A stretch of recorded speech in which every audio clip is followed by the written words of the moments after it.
क्या आप LIC of India के पॉलिसी होल्डर हैं और राजेश एक्सपोर्ट लिमिटेड कंपनी के 15 लाख करोड़ के स्कैम से पैनिक हैं और परेशान हैं, और आप कोई ऐसा वीडियो ढूंढ रहे हैं, ऐसा जानकारी ढूंढ रहे हैं जिससे कि आपको सेटिस्फेक्शन मिल सके कि क्या इस घोटाले की सच्चाई है और क्या रियलिटी है, LIC ऑफ इंडिया से कितना कनेक्शन है इसका, और LIC ऑफ इंडिया को इस कंपनी से कितना लॉस होगा या बिल्कुल भी नहीं होगा। अगर आप इन सारे सवालों के जवाब जानना चाहते हैं और अपनी पॉलिसी को सेफ एंड सिक्योर रखना चाहते हैं तो ये वीडियो आपके लिए बहुत ही इंपॉर्टेंट होने वाला है। तो वीडियो में एंड तक बने रहना। तो चलिए वीडियो को शुरू करते हैं। हेलो एंड नमस्ते, मैं हूं शिवम आर्या और आप सबका स्वागत करता हूं अपने चैनल शिवम इंश्योरेंस सॉल्यूशन में। और अगर आप चैनल पर पहली बार जुड़े हैं तो चैनल को सब्सक्राइब करके बेल आइकन जरूर दबा देना, क्योंकि ऐसे ही इंपॉर्टेंट वीडियो आपको हमेशा मिलते रहेंगे नोटिफिकेशन के माध्यम से। तो चलिए वीडियो की तरफ चलते हैं और हम देखते हैं कि इस पूरे स्कैम की जो सच्चाई है, जो हकीकत है वो क्या है और LIC ऑफ इंडिया से ये कितना कनेक्टेड है। तो इसके लिए हम चलते हैं अपने लैपटॉप की स्क्रीन में और जहां पर हम देखेंगे कि राजेश एक्सपोर्ट कंपनी का जो घोटाला है वो कितना सच है, कितना फेक है, और इस सब के बारे में हम आपको दिखाने वाले हैं। तो यहां आप देखेंगे इस वीडियो में मैं आपको टोटल डिटेल बताने वाला हूं राजेश एक्सपोर्ट स्कैम की रियलिटी क्या है और इसका पूरा एनालिसिस, जिससे कि आपके अंदर जो भी पैनिक, जो भय है, जो फेक न्यूज को सुनकर आपके मन में बन रहा है, या सच्चाई न्यूज हो, कुछ भी न्यूज हो, मैं कहता हूं कि आपको डर भी लगा है कि LIC की पॉलिसी हमारे पास क्या होगा, राइट। तो चलिए इसको हम पूरा डिटेल में एनालाइज करते हैं और आपका एक बेहतरीन सॉल्यूशन देते हैं आपको, जिससे कि आपकी सारी चिंताएं खत्म हो जाएं। तो सबसे पहले इस वीडियो में मैं बात करूंगा LIC ऑफ इंडिया के इन्वेस्टमेंट के बारे में। सेकंड पार्ट में मैं बात करूंगा राजेश एक्सपोर्ट कंपनी के बारे में और उसके साथ हो रहे जो भी एलिगेशंस लगाए हैं सेबी ने, उसके बारे में डिटेल में बात करेंगे। तो वीडियो बहुत ही इंपॉर्टेंट है, वीडियो में एंड तक जुड़े रहना मेरे साथ। तो चलिए यहाँ पर मैं आपको एक्सप्लेन करने वाला हूँ कि सबसे पहले तो ये बात कि LIC ऑफ इंडिया ने कितना पैसा इसके अंदर इन्वेस्ट किया है। तो टोटल AUM का, टोटल जो आप LIC ऑफ इंडिया का नेटवर्थ है उसका 10.8% वैल्यू इस कंपनी के अंदर इन्वेस्टेड है, राइट। और दूसरी सच्चाई ये है कि पिछले 5 सालों में LIC ऑफ इंडिया ने इस कंपनी के, राजेश एक्सपोर्ट के, कोई शेयर्स नहीं खरीदे हैं। तीसरी सच्चाई ये है कि ये प्राइस जो शेयर्स खरीदे हैं वो अलग अलग ईयर्स में, अलग अलग समय पर, अलग अलग क्वांटिटी में खरीदे गए हैं। कभी भी एक सिंगल ट्रांजैक्शन के अंदर ये सारे शेयर्स नहीं खरीदे गए हैं। और दूसरी आगे की सच्चाई ये है कि ये ग्रेजुअली जो अमाउंट है 10.8% स्टेक इन द कंपनी, वो 15 से 20 साल के पीरियड में हुआ है, ना कि 1 साल या 1 महीने के अंदर हुआ है। तो सोचो 15 से 20 साल पहले इस कंपनी की शेयर की प्राइस क्या होंगे। दूसरा जो फैक्ट है वो ये है कि जो करंट मार्केट की जो वैल्यू LIC है, LIC की जो वैल्यू इन्वेस्टमेंट है उसके अंदर वो लगभग 340 से 347 करोड़ रुपए है। अब सोचो LIC ऑफ इंडिया का जो टोटल नेटवर्थ है वो 60 लाख करोड़ का है, और 60 लाख करोड़ का 340 करोड़, 347 करोड़ क्या वैल्यू है, राइट। आगे भी हम बात करते हैं इसके बारे में। LIC जो इन्वेस्टमेंट करती है वो बहुत वाइजली करती है और डाइवर्सिफाइड फंड्स के अंदर, शेयर्स के अंदर इन्वेस्ट करती है। कभी बॉन्ड फंड में, शेयर फंड में, कभी सिक्योर फंड में, या कंपनी के जो बड़े बड़े हाईवे इंफ्रास्ट्रक्चर के प्रोजेक्ट रहते हैं उनके अंदर इन्वेस्ट करती है LIC। कोई ऐसे नहीं कि कहीं पे भी बनाया वहीं पे उठा के रख दिया। तो दूसरा, LIC अपना सारा पैसा कभी भी एक कंपनी के अंदर नहीं लगाती है, क्योंकि LIC जो भी रेवेन्यू कलेक्ट करती है LIC के पॉलिसी होल्डर से, उस रेवेन्यू से कम से कम अपने पॉलिसी होल्डर को प्रॉफिट देने के लिए, प्रॉफिट तो कमाएगी ना अलग अलग कंपनी में पैसा इन्वेस्ट करके, तो उसको कहीं ना कहीं तो इन्वेस्ट करना होगा। अगर आम आदमी को पता हो कि भाई ये कंपनी अच्छी है इसमें लगा दो, तो भाई खुद लगा लो, LIC के माध्यम से क्यों लगा रहे हैं। तो इस तरह से नहीं सोचना है, क्योंकि LIC ऑफ इंडिया के पास well trained qualified risk managers हैं। वो अपनी कंपनी की रिस्क एपिटाइट के साथ साथ दूसरी कंपनी की रिस्क के बारे में एनालाइज करके ही उसके अंदर इन्वेस्ट करते हैं। अब चलते हैं, हम बात करते हैं राजेश एक्सपोर्ट के बारे में। राजेश एक्सपोर्ट जो कंपनी है वो 1989 में बनी और राजेश एक्सपोर्ट लिमिटेड के नाम से बनी, जिसका जो ओनर है राजेश मेहता और उनके भाई प्रशांत मेहता, ये दो लोगों ने कंपनी स्टार्ट की। और ये कंपनी क्या है? ये कंपनी एक gold refinery and processing company है। ये गोल्ड, रॉ गोल्ड को खरीदती है, उसको प्रोसेस करके रिफाइन करके अपनी स्टैंप लगा के और उस गोल्ड के बिस्किट्स और बार्स बना के बेचती है। किसको? वर्ल्ड के अलग अलग बैंकों को, इंडिया के बैंक हैं, दूसरे स्विस बैंक हैं, अलग अलग कंपनियों को ये बेचती है, बड़े बड़े इंस्टीट्यूशंस को बेचती है। और इसी कंपनी की एक और सब्सिडरी है वाइल्डकैम्बी, स्विस की ये सबसे बड़ी रिफाइनरी कंपनी है जो गोल्ड को प्रोसेस करती है। राजेश एक्सपोर्ट जो लिस्ट हुआ स्टॉक एक्सचेंज पर 1995 यानी 1995 के अंदर लिस्ट हुई है कंपनी, और 20 लाख इक्विटी शेयर्स के माध्यम से 1995 के नवंबर मंथ में इसने अपने आप को शेयर मार्केट में लिस्ट किया था। अब यहाँ पर दूसरा पॉइंट है कि वाइल्डकैम्बी के नाम की जो सब्सिडियरी है इनकी स्विस की, उस सब्सिडियरी को इन्होंने खरीद लिया 2015 के अंदर। अब ये दोनों कंपनी, इनकी और भी 3-4 कंपनियां हैं अलग अलग कंट्रीज के अंदर, वो सारी कंपनियां मिलके राजेश एक्सपोर्ट के अंदर आती हैं। और राजेश एक्सपोर्ट का जो रेवेन्यू है वो टोटल रेवेन्यू इसका बनता है, जिसके अंदर जो वाइल्डकैम्बी है उसके अकाउंट के अंदर इनको जो है इन्फ्लेटेड यानी कि बढ़ा हुआ रेवेन्यू दिखाया जाने की शिकायत है सेबी की। और उसको ये वेरीफाई करने के लिए सेबी ने जो है राजेश एक्सपोर्ट को क्या करा है, एक इंटरिम ऑर्डर भेजा हुआ है और उनसे जवाब मांगा कि भाई आपने कहाँ से गोल्ड खरीदा और किसको प्रोसेस करके सेल किया, क्या रेवेन्यू क्या प्रॉफिट आपने कमाया, वो सारी डिटेल हमें दो। और इस बारे में अलग अलग न्यूज़ टीवी चैनल्स बता रहे हैं कि इन्फ्लेटेड बिल्स, गोल्ड माइन का बिल, और राजेश एक्सपोर्ट ने बढ़ा के करीब करीब 15 लाख करोड़ का घोटाला किया है। लेकिन अभी ये एक एलिगेशन है जो सेबी ने लगाया है, अभी ये प्रूफ नहीं हुआ है कि ये घोटाला है या नहीं, राइट।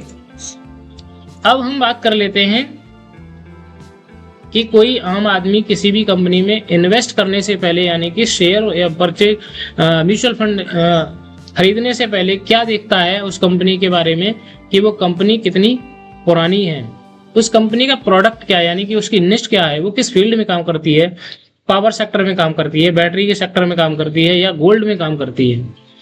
तीसरा फैक्टर देखते हैं कि उसका रेवेन्यू एंड प्रॉफिट क्या है कंपनी का, वो सारी चीजें देखने के बाद ही इन्वेस्ट करते हैं। तो अगर उन पैरामीटर्स के आधार पर देखा जाए तो राजेश एक्सपोर्ट एक बहुत अच्छी कंपनी थी जिसके माध्यम से आप प्रॉफिट कमा सकते थे, क्योंकि गोल्ड की वैल्यू वर्ल्ड में हमेशा बढ़ी है, वैल्यूएशन बढ़ी है उसकी, तो गोल्ड एक अच्छा कमोडिटी है जिसको लोग खरीदते हैं और हमेशा खरीदते रहेंगे। तो इन सब चीजों को देखते हुए अगर LIC ने इन्वेस्टमेंट किया इस कंपनी के अंदर तो क्या गलत किया, लेकिन अगर उस कंपनी ने कुछ भी गड़बड़ी की है तो उसका जवाब दे रही है। और अभी रिसेंट में जो इस कंपनी के मालिक हैं राजेश मेहता जी, उन्होंने एक इंटरव्यू के अंदर ये बात कही है कि हमने 400 GB का डेटा सेबी को प्रोवाइड कर दिया है, जिसके अंदर उनके द्वारा मांगे गए सारे जो जवाब हैं उसके अंदर दिए गए हैं कि सारे अकाउंटिंग से रिलेटेड जितनी भी डिटेल्स है वो सब कुछ दिया गया है और वो जल्दी ही उसका कुछ ना कुछ निकालेंगे रिजल्ट। अब ये ओवरऑल जो इश्यू बना है वो केवल 5 साल के रेवेन्यू के ऊपर बना है। 5 साल के अंदर इन्होंने जो रेवेन्यू दिखाया है वो काफी बड़ा चढ़ा के दिखाया कि हमने 15 लाख करोड़ रुपए कमा लिए। तो उसी को लेके उन्होंने सेबी ने ऑर्डर दिया है इनको, और अब सेबी इन सब चीजों पर वेरीफाई करके इसको ओके कर देती है कि भाई कोई गलती नहीं है, ठीक है, तब तो कोई प्रॉब्लम ही नहीं है। लेकिन अगर मैं ये कहूं कि प्रॉब्लम हो भी तो लॉस कब होता है, जब हम किसी कंपनी का शेयर खरीदते हैं और उसको लॉस में बेच देते हैं, तब हमें लॉस इनकर्ड होता है। लेकिन अभी तक कोई ऐसी न्यूज नहीं है कि LIC ऑफ इंडिया ने राजेश एक्सपोर्ट के शेयर्स को भी बेच दिया है लॉस में। अभी उसने कंपनी के अंदर शेयर्स को होल्ड किया हुआ है। अगर कंपनी अच्छी कंडीशन में आती है तो वो शेयर्स बाद में प्रॉफिट भी देंगे और कंपनी यानी कि LIC ऑफ इंडिया को उसका प्रॉफिट भी मिलेगा। अब मैं आपको यहाँ पर राजेश मेहता जी की जवानी सुनाना चाहता हूं कि उन्होंने LIC ऑफ इंडिया को लेकर क्या महत्वपूर्ण बातें कही हैं। आप खुद सुनिए इस वीडियो के अंदर। ये सभी कह रही है कि उनको शंका है कि हमने इन्फ्लेटेड रेवेन्यू दिखाया है। ये बात एकदम गलत है। हमने कोई इन्फ्लेटेड रेवेन्यू, कोई भी ज्यादा रेवेन्यू नहीं दिखाया। इसमें हमने कभी LIC को नहीं बोला है कि आप हमारे शेयर लो, कभी नहीं बोला है। हमने कभी उनसे शेयर लेने के बारे में बातचीत नहीं की है, या किसी ने नहीं की है हमारे बोलने से। हमने किसी को बोला नहीं है। तो ये जो हल्ला गुल्ला हो रहा है LIC का, ये बिल्कुल गलत है। ये नहीं होना चाहिए और तथ्य को देख करके बात की जानी चाहिए। LIC को आज भी मेरे ख्याल से नुकसान नहीं है। राइट। अब ये वीडियो आपने देखा, इस वीडियो में उन्होंने क्लियरली बोला है कि हमने कभी भी या हमारे स्टाफ ने कभी भी LIC ऑफ इंडिया को नहीं इंसिस्ट किया कि आप हमारी कंपनी में इन्वेस्ट करो। दूसरी बात उन्होंने कही कि पिछले 5 सालों में LIC ऑफ इंडिया ने कोई भी शेयर्स हमारी कंपनी के नहीं खरीदे हैं। तीसरी बात ये कही कि LIC ऑफ इंडिया आज भी प्रॉफिट में है। तो आप सोचो कि लोग कितनी बड़ी अफवाह फैला रहे हैं कि LIC ऑफ इंडिया ने आम आदमी का पैसा डुबो दिया, ये कर दिया, वो कर दिया। अब मैं आपको एक ओवरऑल कंक्लूजन देना चाहता हूं कि आपको क्या करना है। मैं एक एग्जांपल देता हूं आपको कि मान लेते हैं आपके पास 20 लाख रुपए हैं और इन 20 लाख रुपए से आपने क्या करा, 10 कंपनियों में लगाया 10%, यानी 2-2 लाख रुपए 10 कंपनियों में लगाया और 10 कंपनियों में से कुछ कंपनी प्रॉफिट बना रही है, कुछ लॉस इनकर्ड कर रही है, कुछ ब्रेक इवन पॉइंट पे हैं और ओवरऑल उस कंपनी ने, उस व्यक्ति ने 20 लाख रुपए के जो टोटल वॉल्यूम देखते हैं तो उसका 22 लाख हो गया। लेकिन किसी एक कंपनी में उसका जो है 2 लाख का रुपया जो था वो 1,80,000 ही रह गया या 1.5 लाख रह गया, मैं ये कहता हूं। तो क्या आपके अकॉर्डिंग वो व्यक्ति लॉस में है? उसका ओवरऑल रेवेन्यू 22 लाख रुपए हो चुका है, लेकिन एक कंपनी उसको 1,80,000 दे रही है, फिर भी वो प्रॉफिट में है। और मैं ये कहता हूं अगर उसका 2 लाख रुपए जो 10% है पूरी एक कंपनी में पूरा ही डूब जाए तो क्या फिर भी वो लॉस में है? बिल्कुल भी नहीं। ऐसा ही same to same LIC of India के साथ है। LIC ऑफ इंडिया अपना पैसा डाइवर्सिफाइड फंड अलग अलग कंपनियों में, अलग अलग सेक्टर्स में लगाती है। तो आपको चिंता करने की जरूरत नहीं है कि आपकी LIC की पॉलिसी का क्या होगा, सेफ है या डूब जाएगी। मैं ये कहता हूं कि अगर राजेश एक्सपोर्ट का पूरा पैसा भी डूब जाएगा फिर भी LIC के ऊपर कोई फर्क नहीं पड़ने वाला है। तो आप इन फेक न्यूज में, मैं आपको यही सजेस्ट करूंगा, don't pay attention to this kind of fake news about LIC। अपने आप को सुरक्षित महसूस करिए, आपकी पॉलिसी 100% सेफ है। 1 साल पहले भी आपने न्यूज सुनी होगी कि भाई क्या कहते हैं, अडानी ने LIC के इतने सारे पैसे डुबो दिए, आम आदमी का पैसा डूब गया और LIC को गड्ढे में डाल दिया सरकार ने। ऐसी न्यूज सुनी होगी, वो पूरी जनता पब्लिक पैनिक हो गई। क्यों? क्योंकि वो एक नैरेटिव सेट किया हुआ था। अब वो सारी चीजें सुनने के बाद LIC के चेयरमैन को खुद आके बताना पड़ा कि भाई हमारा इस कंपनी के अंदर, अडानी ग्रुप के अंदर केवल 1.7% ही इन्वेस्टमेंट है टोटल AUM का, आपको चिंता करने की कोई जरूरत नहीं है। फिर जाके ये सारी न्यूज दबी और इन सबका जो जवाब मिला। अब मैं now understand the narrative of the people. ये है कि जो LIC है वो गवर्नमेंट के द्वारा इसको चलाया जाता है और गवर्नमेंट है सेंट्रल में मोदी जी की। तो लोग मोदी जी को डिफेम या उनको डिग्रेड करने के चक्कर में LIC की आड़ में सरकार को दोषी ठहराना चाहते हैं कुल मिला के। और कहीं कहीं लोगों को मैंने देखा है कि वो मोदी जी का विरोध करते करते देश का भी विरोध करने लग जाते हैं। उनको फर्क ही नहीं समझ में आता है कि ये मोदी का विरोध है कि देश का विरोध है। तो ऐसे तत्वों से आपको सावधान रहना होगा और फैक्ट एंड फेक डेटा के अंदर आपको फर्क समझना होगा और आपको अपनी LIC पॉलिसी को एज इट इज कंटिन्यू रखना होगा। ना ही किसी को सरेंडर करने की जरूरत है, ना ही किसी को प्रीमियम होल्ड करने की जरूरत है। और ये सब कुछ एजेंडा है जो LIC के माध्यम से मोदी जी को ब्लेम करने के लिए है और कुछ भी नहीं।